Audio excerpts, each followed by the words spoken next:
ఇది పునరుద్ధాన దినం, లేకపోతే యేసుక్రీస్తు వారు మృత్యుంజయుడైన దినం.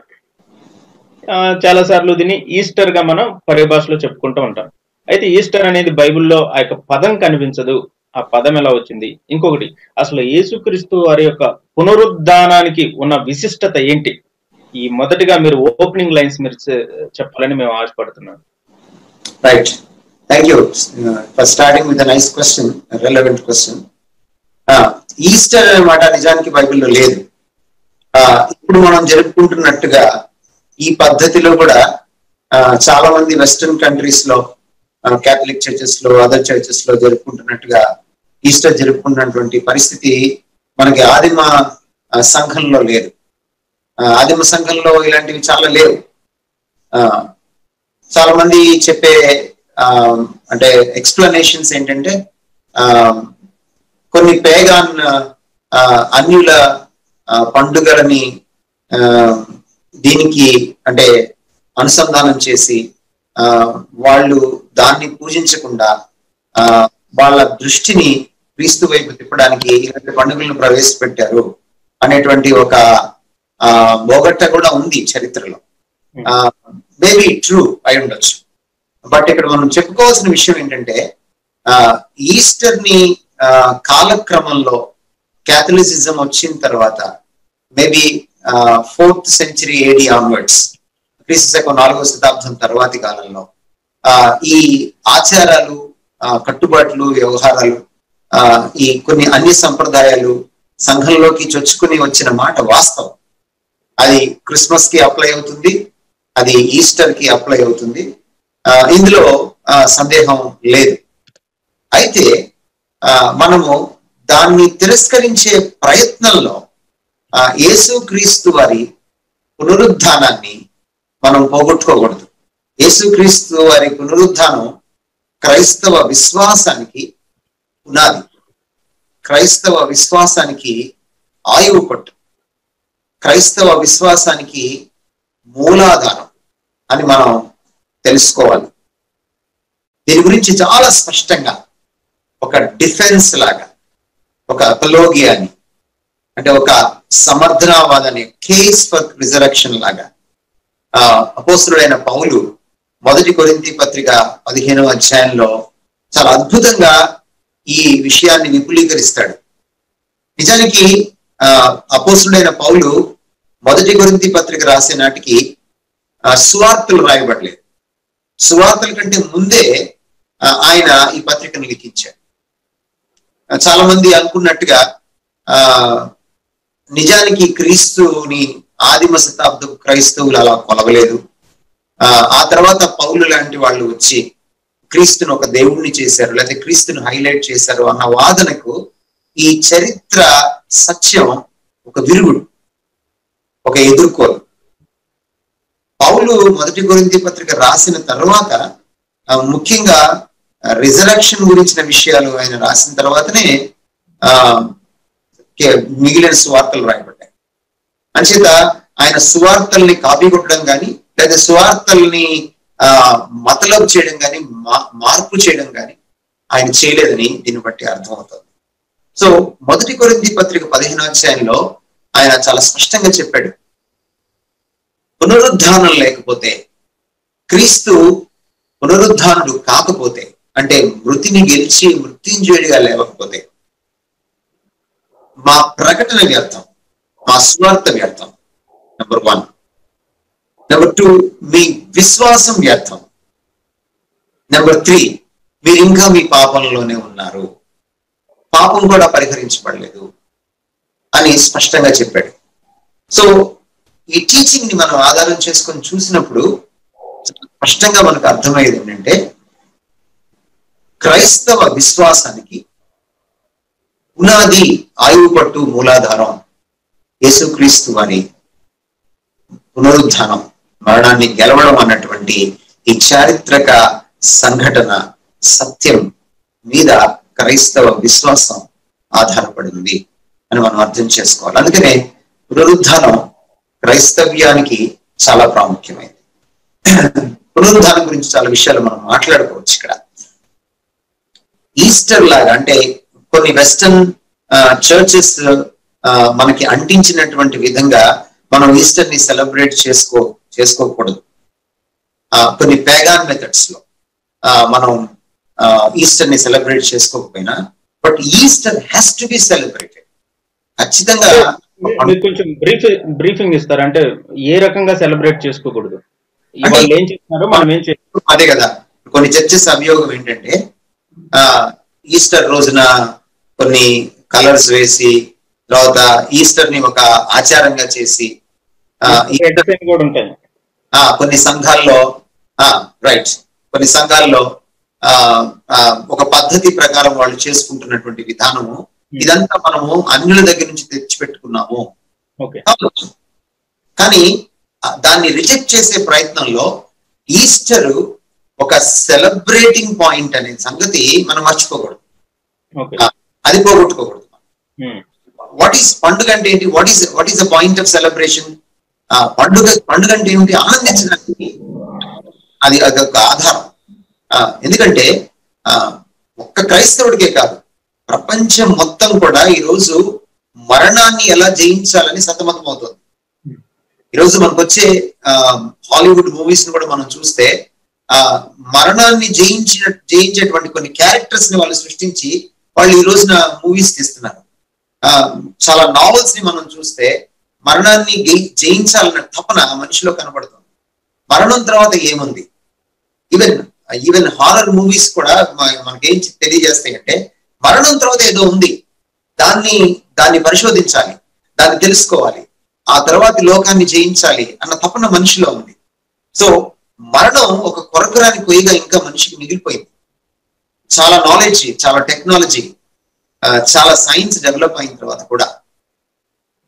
అంచేత ఈస్టర్ అని ఇప్పుడు పరిభాషలో మనం మాట్లాడుకుంటున్నా దిస్ డే ఆఫ్ రిజరెక్షన్ ఒక పాయింట్ ఆఫ్ సెలబ్రేషన్. ఎందుకంటే మరణం జయించాలనుకున్న ప్రతి మనిషికి, మరణం భయం ఉన్న ప్రతి మనిషికి, మరణం యొక్క వేదన గుండా వెళ్లే ప్రతి మనిషికి, లేకపోతే మరణం వల్ల బాధపడే ప్రతి కుటుంబానికి ఒక శుభవార్త.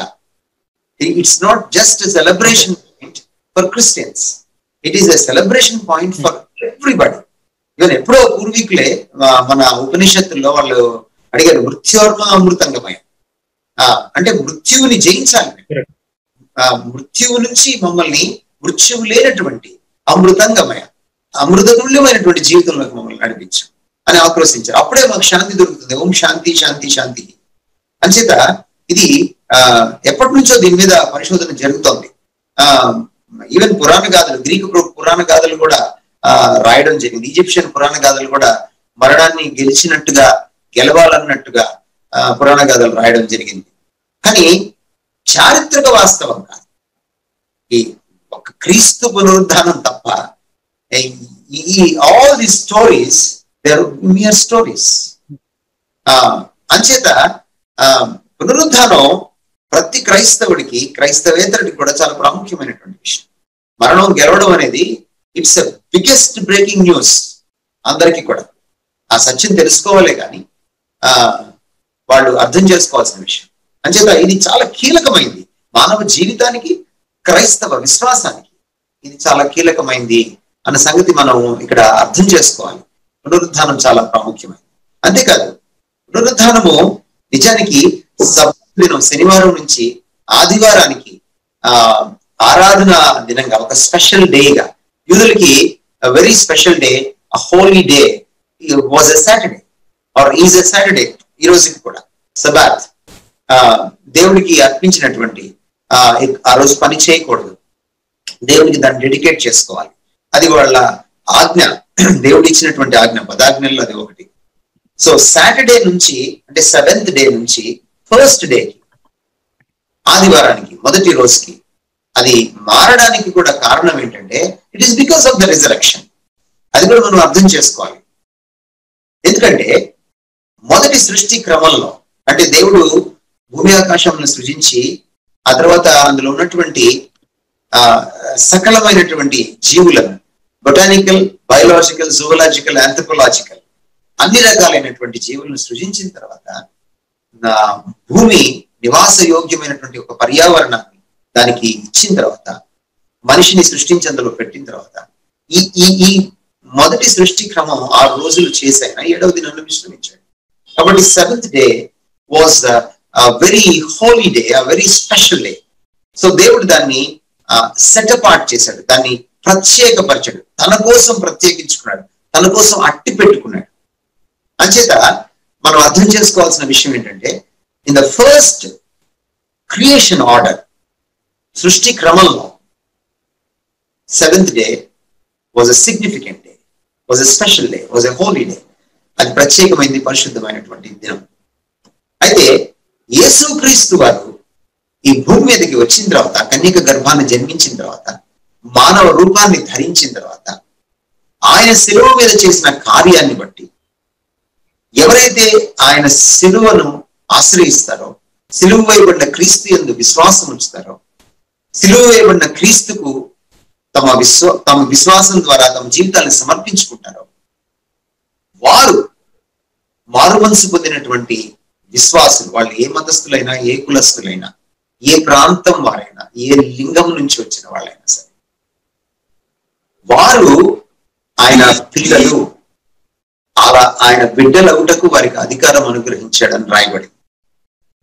అటువంటి వారు క్రీస్తు యేసునందున్నవారు అని పిలుస్తుంది వాళ్ళని బైబిల్.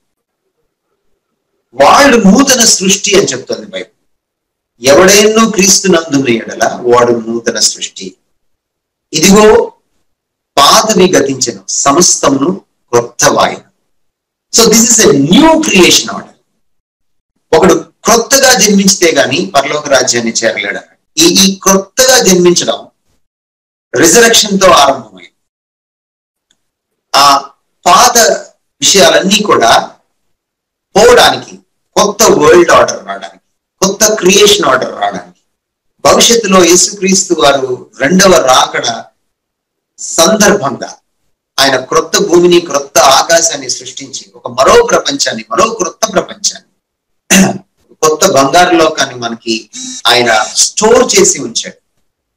దానికి పునాది ఎక్కడ పడిందంటే, on the first day of the week, మొదటి రోజు ఆదివారం రోజున యేసు పునరుద్ధానంతో అది ఆరంభమైంది. కాబట్టి మొదటి క్రియేషన్ ఆర్డర్ లో 7th day was a significant day. అది ప్రాముఖ్యమైనటువంటి దినం. యేసుక్రీస్తు వారిలో నూతన సృష్టి ఆరంభమైంది కనుక, యేసుక్రీస్తు తోటి ఇది ఆరంభమైంది కనుక, ఇది పునరుద్ధానంతో ఆరంభమైంది కనుక, ఆదివారము ప్రత్యేక దినంగా సంతరించుకుంది. నిజానికి పాత నిబంధనలో వాళ్ళు ప్రభు దినం అని పిలిచేవాళ్ళు.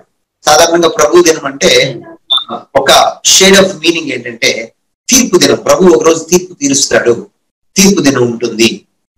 కానీ కొత్త నిబంధనలో రచయితలు ప్రభు దినం అనే మాటని వాళ్ళు కొత్తగా వాడడం మొదలెట్టారు. ఉదాహరణకి యోహాను చివరి పుస్తకం ప్రకటన గ్రంథం రాస్తూ, నేను ప్రభు దినమున ఆత్మవసుడనై ఉండగా అని రాశారు ప్రకటన గ్రంథంలో. సో ప్రభు దినం అని వాళ్ళు రిఫర్ చేసేటప్పుడు that is nothing but Sunday. So resurrected day అనేది చాలా ప్రాముఖ్యమైన దినంగా పరిణమించింది.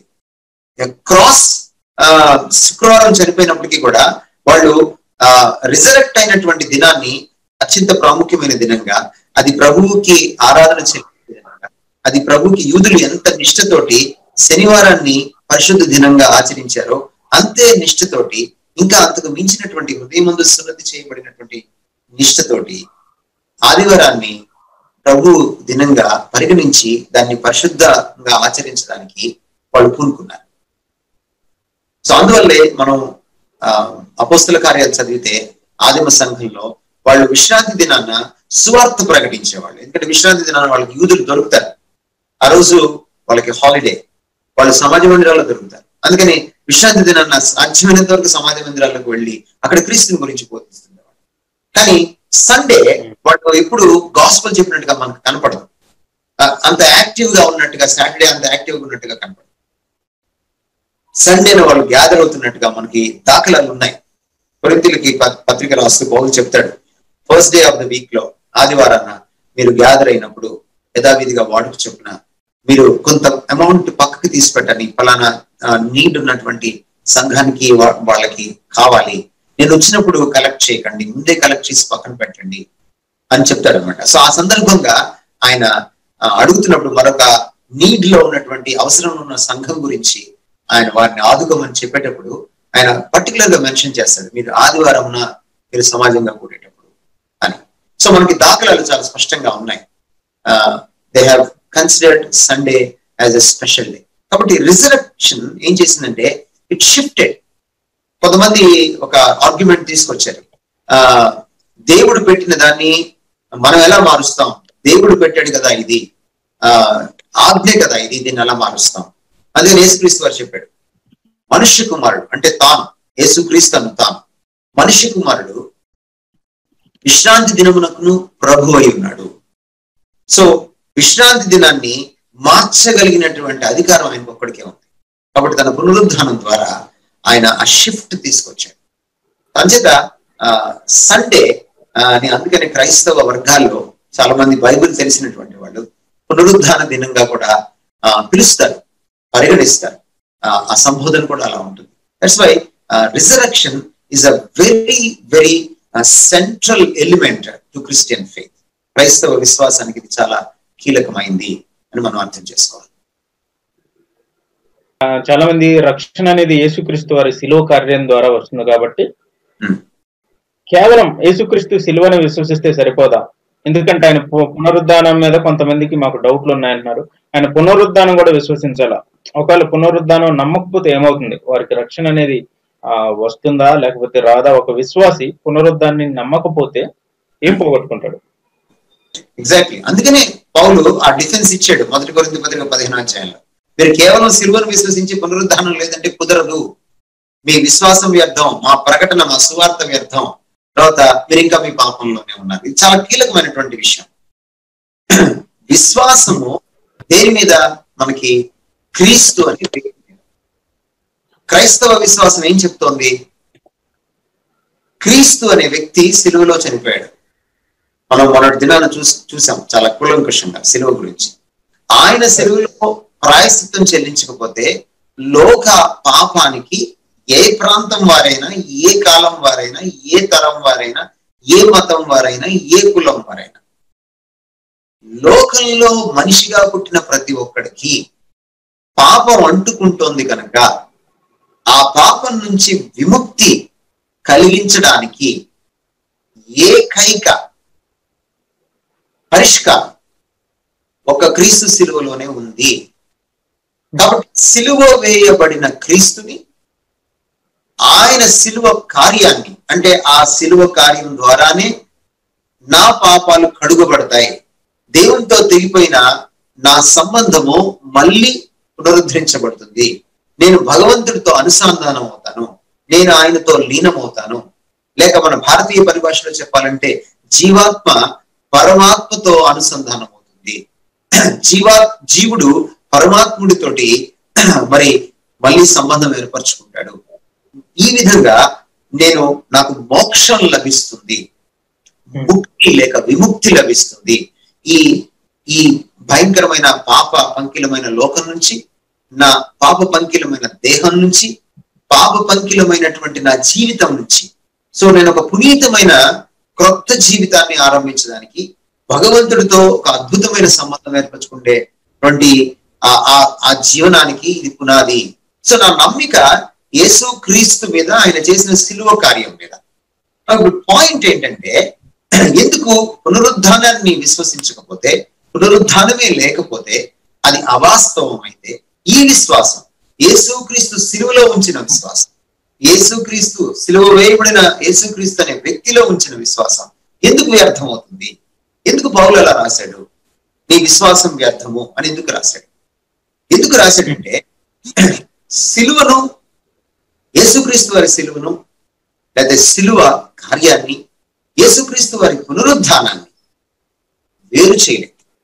అవి రెండు ఒకదానితో ఒకటి పెనవేసుకున్నటువంటి విషయాలు, ముడిపడిపోయిన విషయాలు.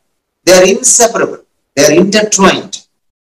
ఇందువల్ల రోమాపత్రిక 4వ అధ్యాయం 25వ వచనం మనం చదివితే, మనము నీతిమంతులుగా తీర్చబడటం ఆయన పునరుద్ధానుడయ్యాడు. ఏమిటి ఇక్కడ ఏం మాట్లాడుతున్నాడు? సిలువలో కదా మనం నీతిమంతులుగా తీర్చబడతాం? కాదు, ఇక్కడ ఇంకో మాట అంటున్నాడు 4:25. మనము నీతిమంతులుగా తీర్చబడ్డకు ఆయన పునరుద్ధానుడయ్యాడు. ఏమిటి దాని అర్థము? పునరుద్ధానం జరిగినప్పుడు కొన్ని విషయాలు నిరూపితమైనవి. నెంబర్ 1, యేసుక్రీస్తు వారు చెల్లించినటువంటి ఆ ప్రాయశ్చిత్తం, లోకమంతటి పక్షాన ఆయన చెల్లించిన ప్రాయశ్చిత్తం. నేను మనం చెప్పాను, 1 యోహాను పత్రిక 2వ అధ్యాయం 2వ వచనం ప్రకారం ఆయన మన పాపముల నిమిత్తమే కాదు, లోకమంతటి పాపం నిమిత్తము ఆయన ప్రాయశ్చిత్తమై ఉన్నాడు. ఆ ప్రాయశ్చిత్తాన్ని న్యాయవంతుడైన, పాపాన్ని శిక్షించకుండా విడిచిపెట్టలేనంత పరిశుద్ధుడైనటువంటి దేవుడు అంగీకరించాడు అనడానికి పునరుద్ధానం గుర్తు. యేసుక్రీస్తు ఒకవేళ చనిపోయి సిలువలో చనిపోయి, లెట్ us ఇమాజిన్ యేసుక్రీస్తు వారు సిలువలో చనిపోయి పునరుద్ధానుడు కాలేదు అనుకుందాం. నా పాపాలు క్షమించబడ్డాయి అనడానికి నాకు ఆథెంటికేషన్ లేదు. సో సిలువలో జరిగిన కార్యాన్ని అటెస్ట్ చేస్తుంది పునరుద్ధానం.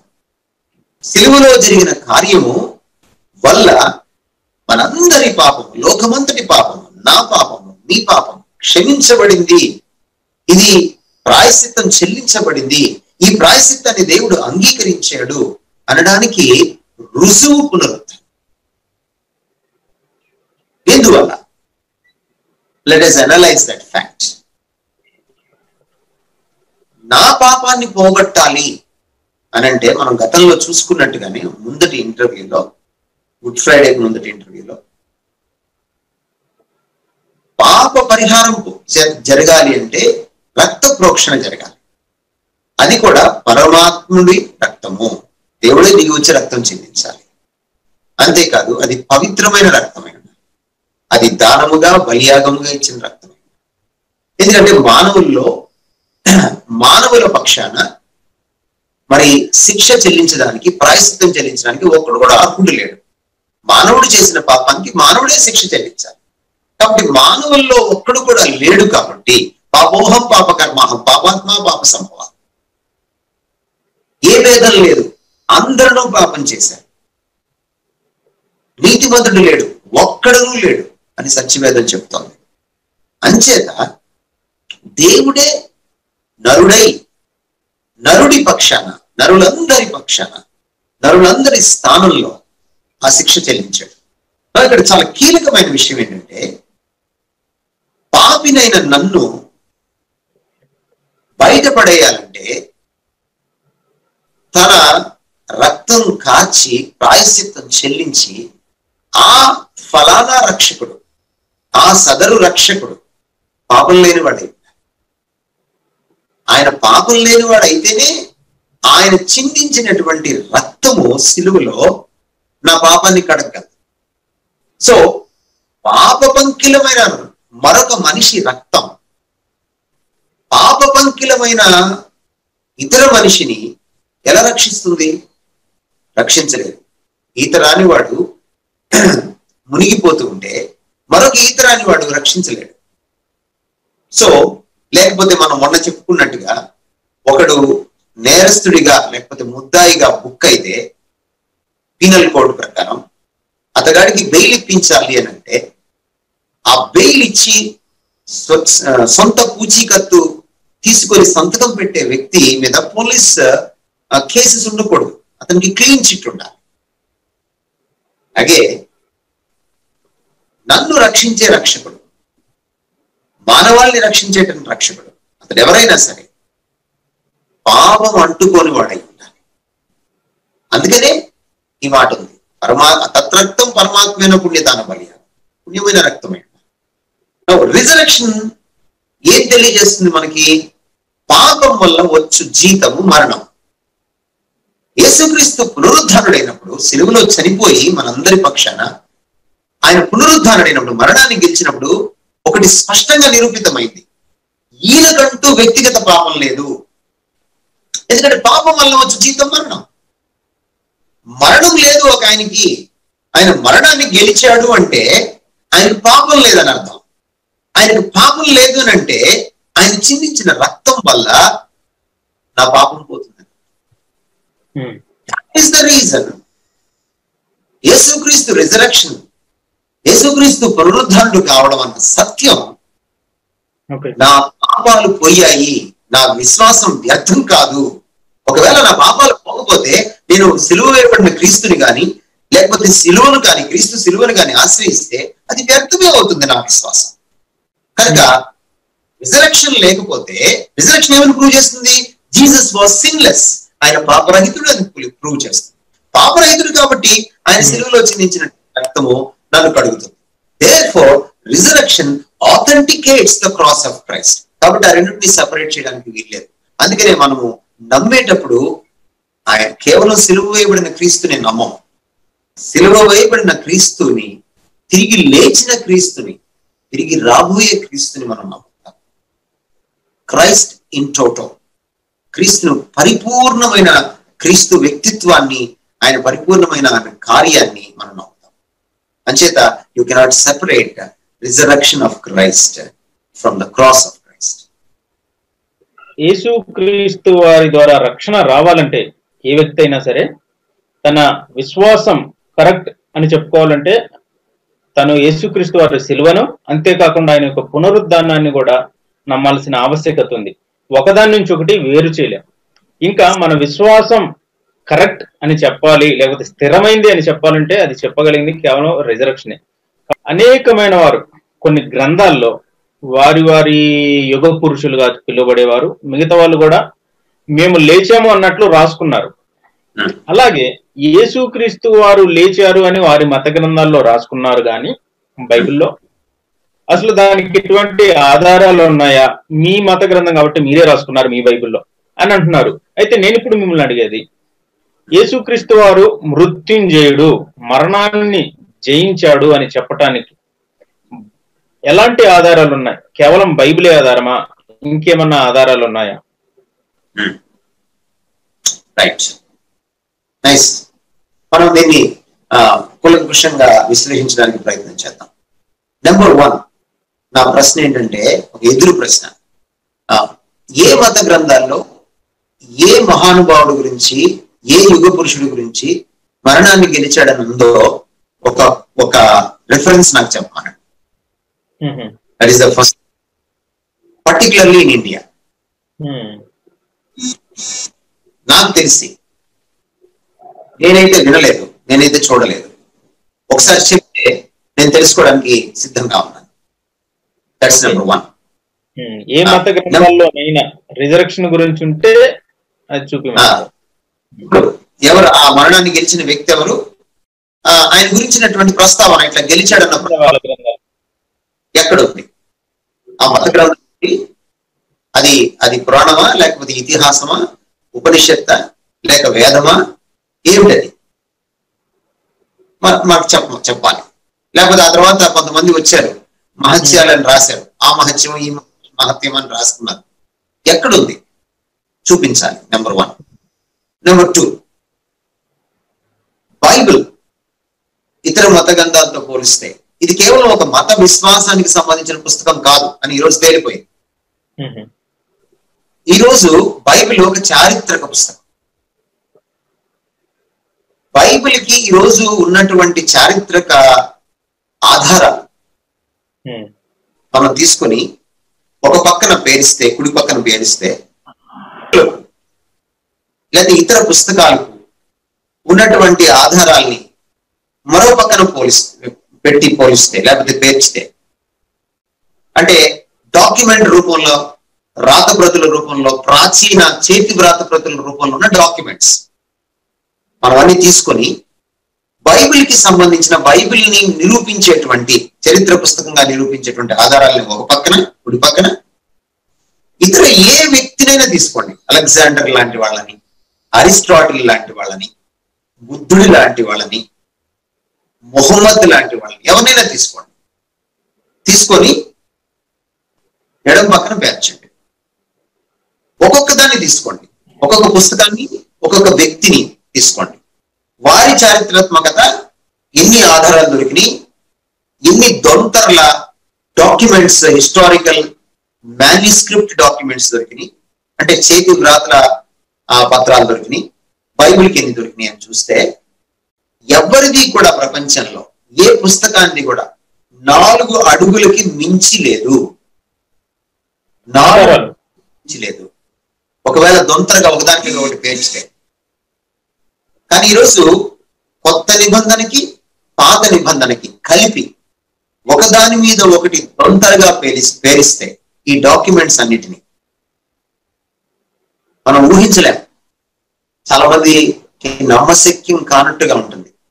2.5 మైళ్ళ హైట్ వస్తుందన్నమాట ఆ డాక్యుమెంట్స్ ఫైల్, దాని దొంతర 2.5 మైళ్ళు. 2.5 మైళ్ళు అంటే మన ఈ మధ్య పడిపోయింది WTC, వరల్డ్ ట్రేడ్ సెంటర్. అలాంటి వరల్డ్ ట్రేడ్ సెంటర్స్ ని ఒకదానిపైన ఒకటి 3 పేర్చినా కూడా ఆ హైట్ రాదు. చాలా ఎవిడెన్సెస్ ఉన్నాయి యేసుక్రీస్తు వారికి, అన్ని ఎవిడెన్సెస్ ఉన్నాయి. ఇది బైబిల్ బయట ఎవిడెన్సెస్, బైబిల్లో ఉన్న ఎవిడెన్సెస్ కాదు. ఓకే. సో బైబిల్ చెప్పే విషయాలు ఏమిటంటే ఏదో క్రైస్తవులు రాసుకున్న విషయాలు కాదు. అందుకనే బైబిల్లో ఒక యూనిక్నెస్ ఉంది. రకరకాల ప్రత్యేకతలు ఉన్నాయి బైబిల్కి, కానీ ఒక యూనిక్నెస్ ఏమిటంటే ఒకే వ్యక్తి రాయిలా బైబిల్ని. భగవద్గీతను తీసుకుంటే వ్యాస మహర్షి ఒకడే రాశాడు. ఇప్పుడు మీరు ఖురాన్ని తీసుకుంటే మొహమ్మద్ ఒకడే రాశారు. ఇప్పుడు మీరు రామాయణాన్ని తీసుకుంటే వాల్మీకి ఒకటే రాశాడు. కానీ బైబిల్ని 40 మంది రచయితలు 1600 సంవత్సరాల కాలంలో ఒకరితో ఒకరు సంభాషించుకోకుండా, ఒకరిని చూసి ఒకరు కాపీ కొట్టకుండా, ఒకే వ్యక్తి గురించి ఒకే విషయాన్ని పొంతనతోటి విరుద్ధత లేకుండా ఇక్కడే అర్థమైపోతుంది అది కేవలం మానవులు రచించింది కాదు, దీని వెనుక దేవుడు ఉన్నాడు అని సుస్పష్టంగా అర్థమైపోతుంది. సో మా ఇతర పుస్తకాలని ఒక్కొక్కళ్ళే రాశారు. అంటే రామాయణాన్ని వాల్మీకి రాశాడు, భారతాన్ని వ్యాస మహర్షి రాశాడు, భాగవతాన్ని పోతన రాశాడు. ఇప్పుడు బైబిల్ అలా రాయలేదు. 1600 సంవత్సరాల కాలంలో సమకాలీనులు కానివారు చాలా వరకు 40 మంది రచయితలు ఒకే విషయాన్ని, ఒకే అంశాన్ని ఒకరికి తెలియకుండా మరొకరు ఒకే వ్యక్తి గురించి, క్రీస్తు అనే వ్యక్తి గురించి పొంతనతో పొందికతో రాయడం ఒక నిజంగా అద్భుతం. మానవ మేధస్సుకు అందంది. బైబిల్ని పోల్చడానికి వీల్లేదు. బైబిల్లో ఏదో ఒకళ్ళు రాసుకున్నది కాదు. ఓకే. పౌలు సువార్తల మీద ఆధారపడకుండా పౌలు రిజరెక్షన్ గురించి రాశాడు. అనేక మంది అపోస్తలు రాశారు. లూకా, మత్తయి, మార్కు, యోహాను భిన్నమైనటువంటి కథనాలు, కానీ పొందిక ఉన్నటువంటి కథనాలు పునరుద్ధానం రాయడం జరిగింది. ఒక వ్యక్తి ఏదో చనిపోయిన తర్వాత ఆయన గురించి ఒక పుస్తకం ఎవరో ఒకరు రాయడం, ఒక మహత్యంలాగా రాయడం, దాంట్లో ఆ వ్యక్తిని హైలైట్ చేయడం, అలా కాదు ఇది. లేకపోతే ఆ వ్యక్తి చనిపోయిన తర్వాత ఏ 200-300 సంవత్సరాలకో 400-500 సంవత్సరాలకో రాయడం కాను, అది కూడా కాదు.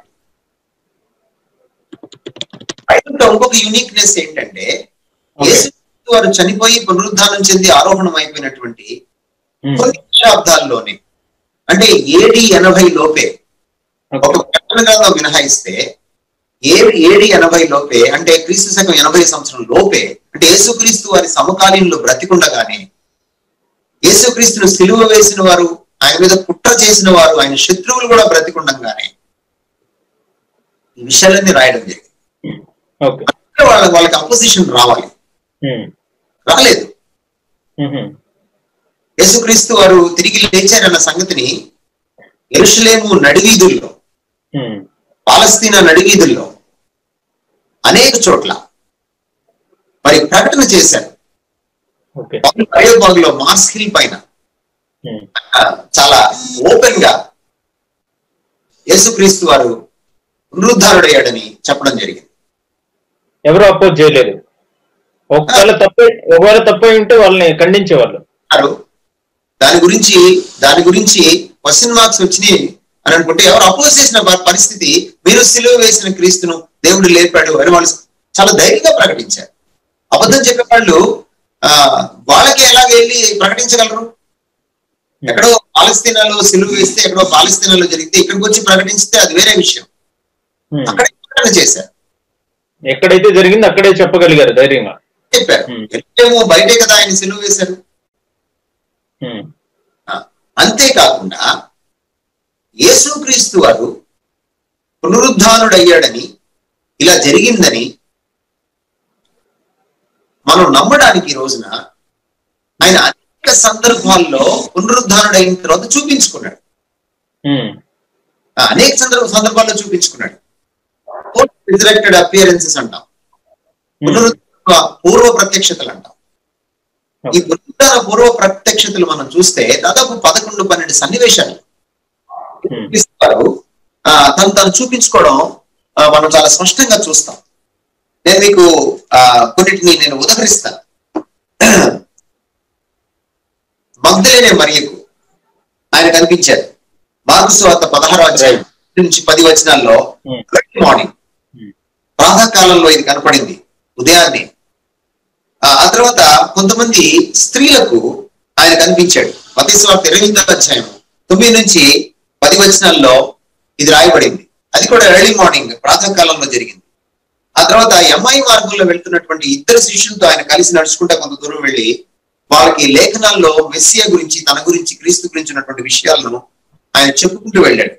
మార్కు సువార్త 16వ అధ్యాయం 12 నుంచి 13 వచనాల్లోను, లూకా సువార్త 24వ అధ్యాయం 13 నుంచి 32 వచనాల్లోను ఇది రాయబడింది.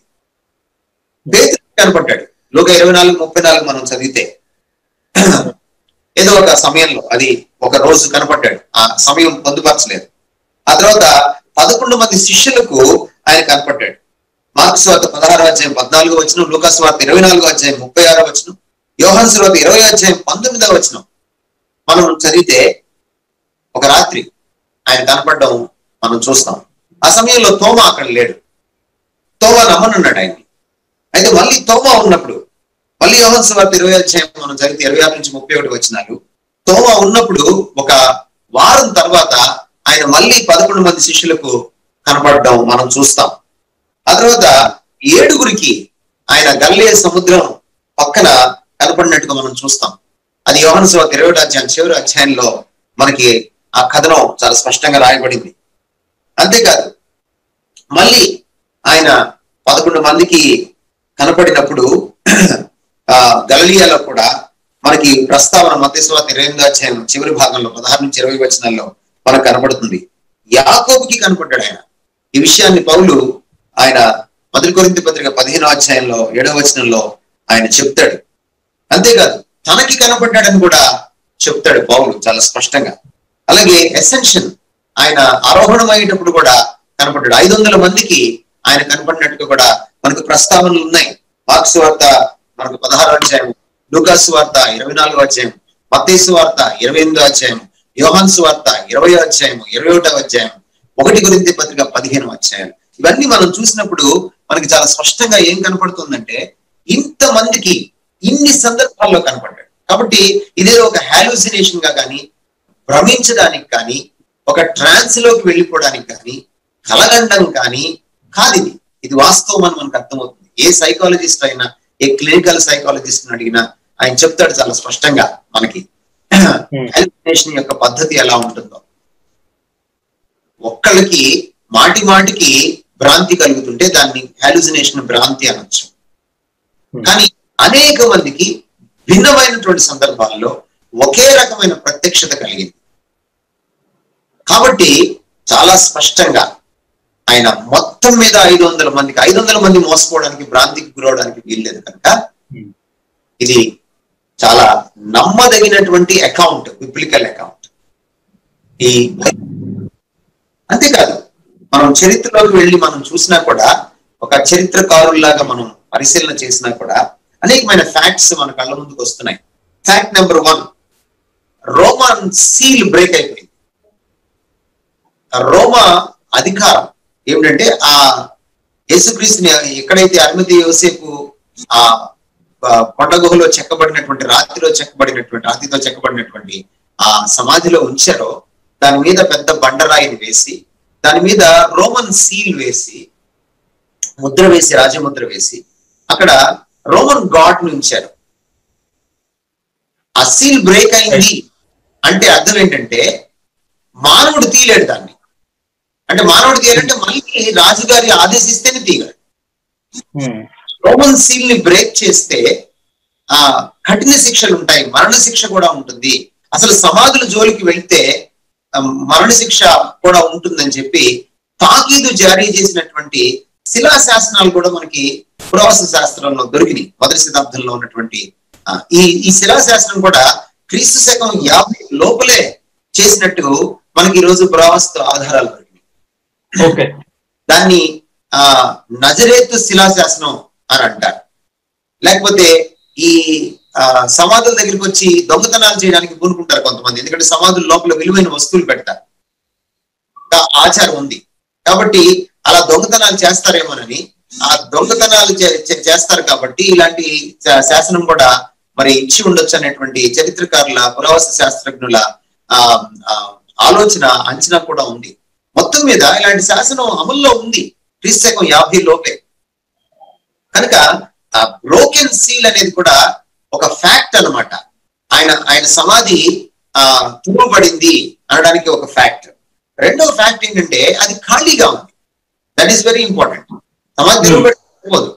సమాధిలో శవం ఉండిపోయింది అనుకోండి, ఆ శవాన్ని చూపిస్తే చాలు ఆయన లేచాడు అని చెప్పడానికి వీలవుతుంది. కొంతమంది ఏమనుకుంటారు, శవాన్ని ఎత్తుకుపోయారు అని అంటున్నారు. శవాన్ని ఎత్తుకుపోతుంటే మరి గాడ్స్ ఏం చేశారు, రోమా సైనికులు ఏం చేశారు? అది చాలా ఇంపార్టెంట్ క్వశ్చన్. శిష్యులు ఎత్తుకుపోయారు అక్కడ అబద్ధంలో కూడా వాళ్ళు దొరికిపోయారు. ఎవరో ఎత్తుకుపోయారంటే బాగుండేది. మేము నిద్రపోతుండగా ఎవరో ఎత్తుకుపోయారంటే చాలా బాగుండేది. మేము నిద్రపోతుండగా శిష్యులు ఎత్తుకుపోయారు. నిద్రపోయేవాడికి శిష్యులు ఎత్తుకుపోయారని ఎలా తెలుస్తుంది? కాబట్టి అక్కడ అబద్ధం ఆడుతున్నారని చాలా స్పష్టంగా అర్థమైపోతుంది. సో ఖాళీ సమాధి అన్నారు, తప్పుడు సమాధి చూపించారు, వేరే ఖాళీ సమాధిని చూపించి ఇదే క్రీస్తు సమాధి అని అన్నారంటే ఆ సమాధిలో పెట్టినప్పుడు అందరికీ తెలుసు ఆ విషయం. సమాధికి దారి కూడా చాలా స్పష్టం. సమాధికి దారి ఏంటని స్త్రీలు మాట్లాడుకోవాలా. సమాధి నుంచి రాయి ఎవరు దొరికిస్తారు, మన సుగంధ ద్రవ్యాలు ఆయన శవానికి ఎలా రాయాలని వాళ్ళు అనుకున్నారు. ఇంకోటి ఏంటంటే హాలుసినేషన్ కలగాలి అని అంటే ఇంకో విషయం కూడా మనం ఆలోచన చేయాలి. ఒక వ్యక్తి ఇది జరుగుతుంది జరుగుతుంది జరుగుతుంది జరుగుతుంది అనుకుంటే అది జరుగుతున్నట్టుగా అనిపిస్తుంది, కానీ జరగదు అనుకున్నారు వాళ్ళు. పేతురు నమ్మలేదు, తోమా నమ్మలేదు, తర్వాత యోహాను కూడా లోపలికి వెళ్ళి చూసిన తర్వాత కానీ నమ్మలేదు. స్త్రీలు కూడా ఎలా, ఎటువంటి భావనతో వెళ్ళారు? ఆదివారం వాళ్ళు తెల్లవారుజామున ఎట్లా వెళ్ళారు? ఆయన లేచాడన్న ఉద్దేశంతో వెళ్ళలేదు. ఆయన శవానికి సుగంధ ద్రవ్యాలు పూయడానికి వెళ్ళారు. అంటే ఆయన శవంగానే చూశారు వాళ్ళు. కనుక ఇది నిలబడవు. అంతేకాదు దానికి వేసినటువంటి ఆ పెద్ద బండరాయి కనీసం 2 టన్నుల బరువు. అది ఒక 2 ఏనుగులు కలిసి లాగితే వస్తుంది. అది అలాంటి బండరాయి వెళ్ళి అంత దూరంలో పడిపోయింది, భూకంపం సంభవించింది. అంతేకాదు రోమన్ గాడ్ ఏంటంటే వాళ్ళు నిద్రపోయారంటే నిద్రపోయిన వాడితో పాటు పక్కన వాళ్ళు కూడా చంపేస్తారు. రోమన్ గాడ్ లో ఏమాత్రం తేడా జరిగిందంటే, అంటే ఒక విషయాన్ని కాపలా పెడితే రోమా సైనికుల్ని లేకపోతే రాణువు వారిని వాడు ఏమాత్రం తప్పు చేస్తే మరణ శిక్షే, శిరఛేదనం చేస్తారు. సో ఒళ్ళు దగ్గర పెట్టుకొని చేస్తారు. వాళ్ళు నిద్రపోవడానికి అసలు ఛాన్స్ లేదు. సో వాళ్ళు భయప్రాంతులై పారిపోయారు తప్ప నిద్రపోయినటువంటి పరిస్థితి, దొంగిలించిన పరిస్థితి కాదు. అంతేకాదు గ్రే క్లోత్స్, ఆ ప్రేత వస్త్రాలు, ఇది చాలా ప్రాముఖ్యమైనటువంటి విషయం. ప్రేత వస్త్రాలు మనం చాలా జాగ్రత్తగా చూస్తే వాళ్ళు సన్నని నారబట్టను చుడతారు శవం చుట్టూ. ఆ చుట్టేటప్పుడు ముందు శవానికి ఒక లేపనం లాంటి సుగంధ ద్రవ్యం రాస్తారు. అది పేస్ట్ లాగా ఉంటుంది. ప్లాస్టర్ ఆఫ్ ప్యారిస్ ఎలాగా కాసేపటికి ఘనీభవించి గట్టిపడిపోతుందో మనం పిండి కట్టి వేసుకుంటాం చెయ్యిరిగినప్పుడు, అట్లాంటి స్వభావం కలిగింది. కాకపోతే ఒక స్వీట్ స్మెల్ వస్తుంది, అరోమా వస్తుంది, చక్కటి పరిమళం దాని నుంచి ఉత్పన్నం అవుతుంది. సో శవం వాసన కొట్టకుండా ఉండడం కోసం వాళ్ళు ఏం చేస్తారంటే లేపనం రాస్తారు. ఆ తర్వాత సన్నని నారబట్ట చుడతారు. అలా 2 పొరలు చుట్టిన తర్వాత మళ్ళీ లేపనం రాస్తారు, మళ్ళీ 2 పొరలు చుట్టి మళ్ళీ లేపనం రాస్తారు. అలా లేపనం రాసుకుంటూ వెళ్తారు. ఈ మెడభాగం నుంచి కింది వరకు అలా చుట్టుకుంటూ వెళ్తారు. అలాగే మళ్ళీ తలకి సెపరేట్ గా మళ్ళీ అదే విధమైనటువంటి ఎంబామింగ్ చేసి వాళ్ళు ఆ చుట్టూ ఆ సన్నని నారబట్ట చుట్టూ వెళ్తారు. కొంతసేపటికి అదేమైపోతుందంటే ఆ శవము ఘనీభవించేస్తుంది. గట్టిగా అయిపోతుంది. దాన్ని పగలగొడితే కానీ శవం బయటికి రాదు. సో ఇది చాలా ప్రాముఖ్యమైన విషయం. ఎంత బరువు? కనీసం 45 నుంచి 50 కేజీల బరువు అది ఉంటుంది. అది యేసుక్రీస్తు వారు పునరుద్ధానం అయినప్పుడు అది ఏమాత్రం కూడా డిస్టర్బ్ అవ్వకుండా, దాన్ని ఎవరు బ్లేడ్ తో కట్ చేయకుండా, రంపంతో కొయ్యకుండా, లేక అది పగిలిపోకుండా, అది ఏమాత్రం డిస్టర్బ్ కాకుండా అందులో నుంచి ఆయన దేహం మిస్ అయిపోయింది. అది దొంగిలించడం కాదు, అందులోంచి ఆయన మిస్ అయింది. అందువల్లనే యోహాను సువార్త 20 మనం చదివితే యోహాను పేతురులు పరిగెట్టుకుంటా వెళ్ళి ఒకళ్ళు బయట నుంచి తొంగి చూశారు, ఒకళ్ళు లోపలికి వెళ్ళి చూశారు. ప్రేత వస్త్రములు పడి ఉన్న తీరును చూసి నమ్మారు వాళ్ళు. కావలసిన ఏ యూదుడికైనా ప్రేత వస్త్రాలు ఎలా చుడతారో అర్థమైనటువంటి ఏ యూదుడికైనా ఈయన మామూలు శరీరంతో లేవలేదు, ఈయన మహిమ శరీరంతో లేచాడు. ఆయన మామూలు శరీరంతో లేచుంటే మరొకళ్ళు వచ్చి ఆ కట్లన్నీ విప్పాలి. అందుకనే లాజరు లేచినప్పుడు బండను తొలగించమని మరొకరికి చెప్పడం జరిగింది. యేసుక్రీస్తు వారు ఆజ్ఞ ఇవ్వడం జరిగింది. బండను తొలగించమని మాత్రమే చెప్పలేదు, ఎందుకంటే బండను దోసుకొని రాలేడు ఆయన. రెండవది, లాజరు లేచినప్పుడు బయటికి లాజరు వచ్చిన తర్వాత ఆ కట్లను విప్పమని కూడా ఆయన ఆదేశించాడు. అక్కడ యేసుక్రీస్తు వారి కట్లు అవసరం లేకుండా పోయింది, ఎందుకంటే ఆయన గొడవలోంచి దూసుకుపోగలిగినటువంటి, ఈ ప్రేత వస్త్రాలు ఘనీభవించిన ప్రేత వస్త్రాల నుంచి దూసుకుపోగలిగినటువంటి, అక్షయమైనటువంటి, అమృత తుల్యమైనటువంటి, మరణం లేనటువంటి మరి మహిమ శరీరంతో ఆయన లేచడానికి ఇది ఒక సాక్ష్యంగా కనబడుతుంది. ఈ సాక్ష్యం కాక 500 మంది చూడడం అనే సాక్ష్యం కాక 11-12 సన్నివేశాల్లో అనేక మందికి ఆయన కనపడడం కాక అసలు ఈయన్ని ద్వేషించిన వాడు ఒక హాస్టైల్ విట్నెస్. అంటే పేతురు చెప్పాడంటే పర్వాలేదు, యోహాను చెప్పాడంటే పర్వాలేదు, లేక తోమా చెప్పాడంటే, మగ్దలేనే మరియా చెప్పాడంటే పర్వాలేదు, వీళ్ళందరూ యేసు ప్రభుని ప్రేమిస్తున్నారు, యేసు ప్రభు వీరాభిమానులు అనుకోవచ్చు. యేసు ప్రభుని విపరీతంగా ద్వేషించినటువంటి ఒక వ్యక్తి ఉన్నాడు, ఆయన పేరే సౌలు. యేసుక్రీస్తుని నమ్ముకున్న వాళ్ళని జుట్లు పట్టుకుని ఇళ్లలోంచి రోడ్ల మీదకి ఈడ్చి తన్నినవాడు, కొట్టినవాడు, హింసించినవాడు, మరణానికి అప్పగించినవాడు, అరెస్ట్ చేసి లాక్కుండా తీసుకువెళ్ళినవాడు. ఇటువంటి వ్యక్తి యేసుక్రీస్తుని కన్నులారా చూశాడు, పునరుద్ధారణ క్రీస్తు. అదే చెప్పుకున్నాడు 1 కొరింథీ పత్రిక, శివర నాకు కనపడ్డాడు అని చెప్పుకున్నాడు.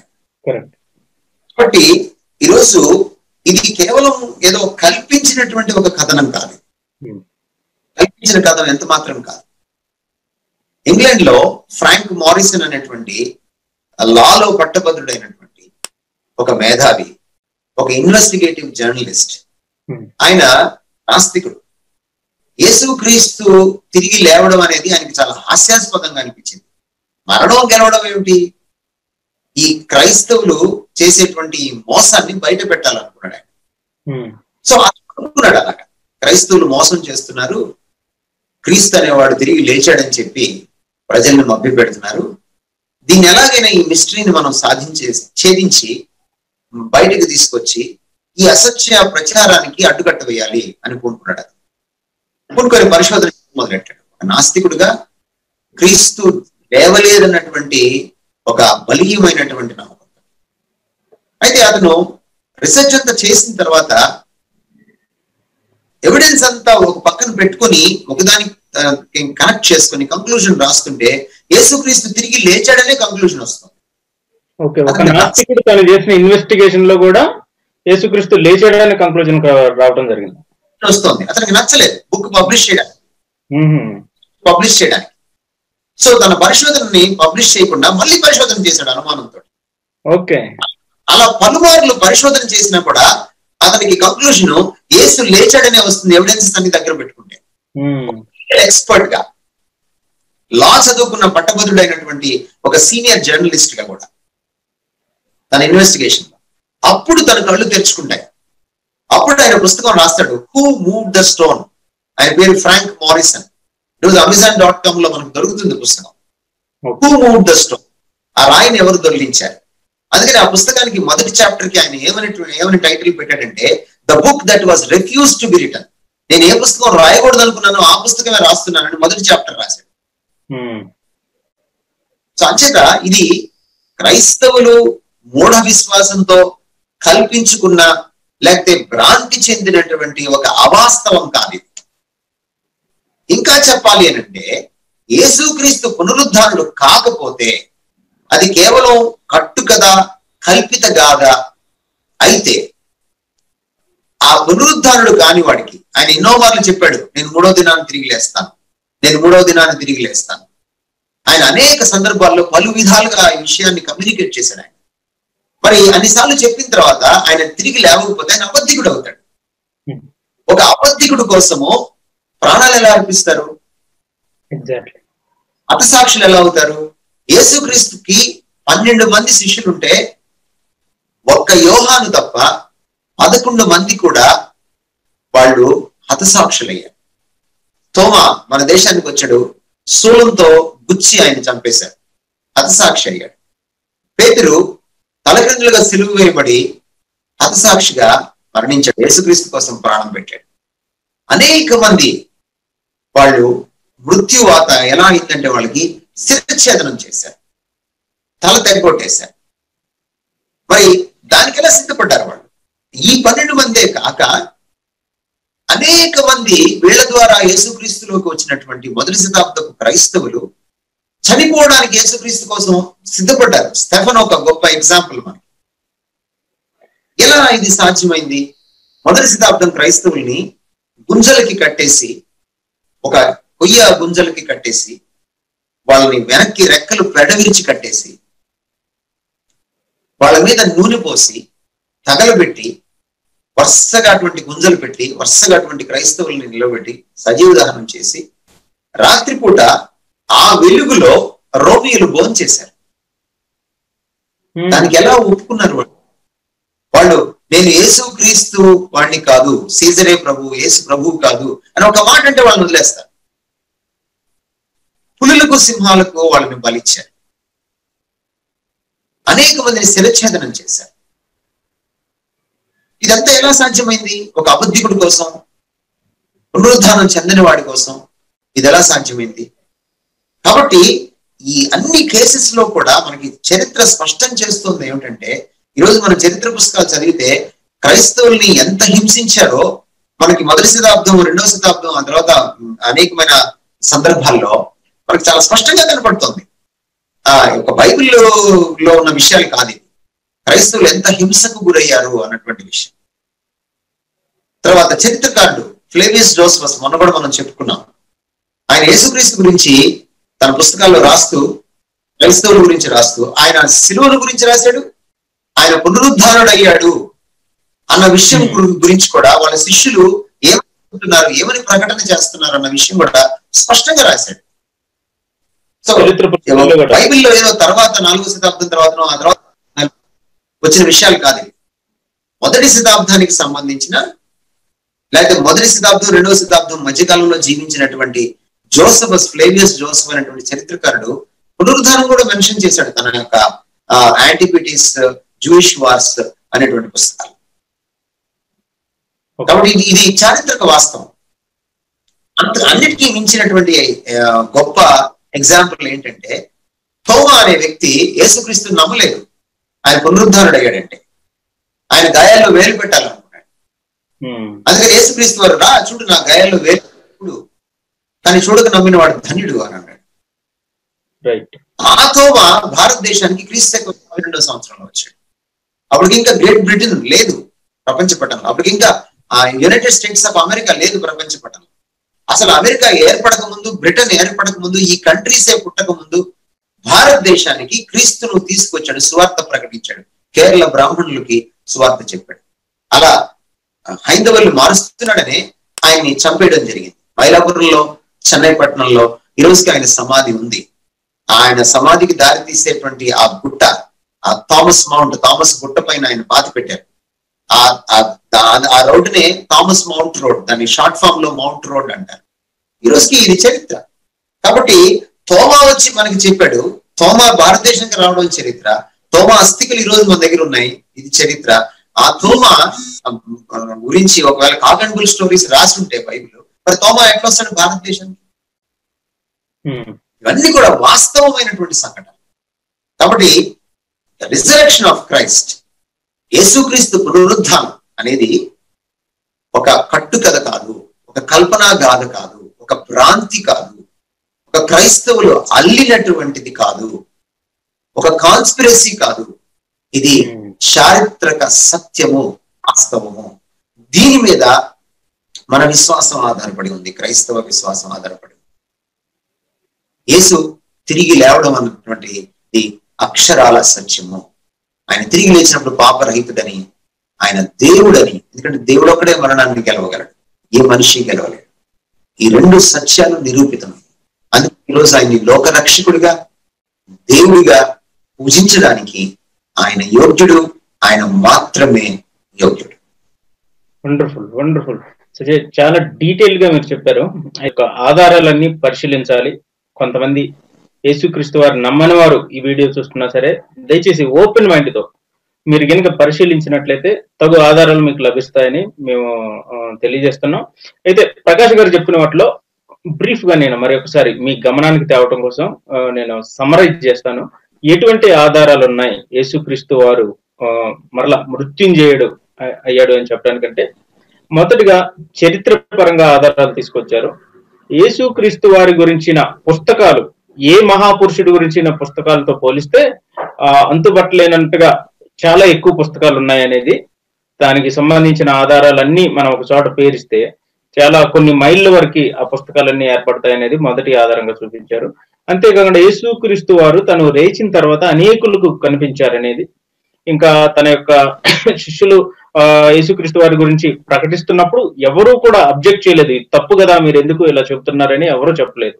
సో అంతేకాకుండా ఇంకా ఎవరైతే లాయర్ తను కావాలి నిరూపించాలి, యేసుక్రీస్తు వారి యొక్క పునరుద్ధానం తప్పు అని నిరూపించాలి అని ఎవరు అనుకున్నారో ఆయనే తన యొక్క డీటెయిల్డ్ ఇన్వెస్టిగేషన్ తర్వాత కూడా మొదటిసారిగా తను కన్విన్స్ చేయబడకపోగా రెండోసారి మరలా ఇన్వెస్టిగేషన్ చేసినప్పుడు ఇక ఒప్పుకోక తప్పక ఆయనే ఒక పుస్తకం రాయటం కూడా జరిగిందని మనం చూసాం. సో ఈ రకంగా హిస్టారికల్ గా మనం చూసినప్పుడు జూయిష్ యాంటిక్విటీస్ బుక్స్ లో జోసెఫస్ అనే ఆ యొక్క చరిత్రకారుడు కూడా యేసుక్రీస్తు వారి గురించిన యొక్క మరణం గురించి, పునరుద్ధానం గురించి వారి యొక్క శిష్యులు మాట్లాడుకున్నవి ఇవన్నీ కూడా రాయటం జరిగింది. ఈ రకంగా మనం చూస్తే యేసుక్రీస్తు వారు మృత్యుంజయుడు కాదు అని చెప్పే యొక్క థీరీస్ లేకపోతే సిద్ధాంతాల కంటే వాటికి ఎటువంటి ఆధారాలు లేవు, కానీ యేసుక్రీస్తు వారు మృత్యుంజయుడు అని నమ్మటానికి చాలా ఆధారాలు ఈ రోజు మన మధ్య ఉన్నాయి. కాబట్టి ఎవరైతే యేసుక్రీస్తు వారు నమ్ముతున్నారో ఈ రోజున మనం నిర్భయంగా, చక్కగా, ధైర్యంగా యేసుక్రీస్తు వారిని మనం పూజించుకోవచ్చు. ఆయన సజీవుడైన దేవుడు ఈ రోజని ఈ యొక్క ప్రోగ్రాం ద్వారా మాకు తెలియజేసినందుకు ప్రకాష్ గారికి నిండు వందనాలు తెలియజేస్తున్నామండి.